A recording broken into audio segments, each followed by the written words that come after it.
It's Yeager right here with you with 2 easy poses for non-models and how to get the most out of them. And you're already looking at the first pose. That's right, just sitting down. And with you as a photographer behind the camera, just get like eye level, get a little bit higher, looking down, or even just get lower. And all of that can be achieved by the subject just sitting in place, you just moving around and snap away. We have this like thing to think that with posing, we're supposed to already know a billion cajillion poses. No matter how many years you've been taking photos, sometimes your brain just kind of locks up like a PC. Gotta have a moment to reboot. That's why if you can just simply have people walking and just freeze the moment of them walking, you're gonna get some shots out of that, guaranteed. This is always what I do. All my model friends do this. So think about posing this way. If I do this thing, this thing, this thing, just bear with me.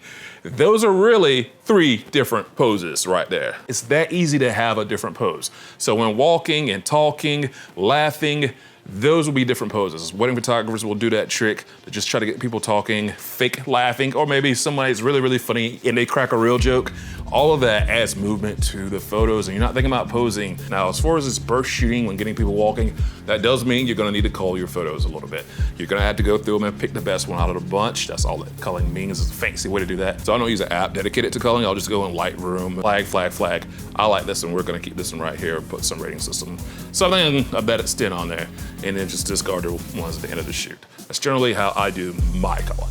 I'm rocking my photographer t-shirt right here as well, which you can get over at YeagerShots.com, but be warned, if you wear this to some nice restaurant, somebody could ask you to take a photo of them. So maybe a little extra change there after getting a photographer t-shirt from YeagerShots.com.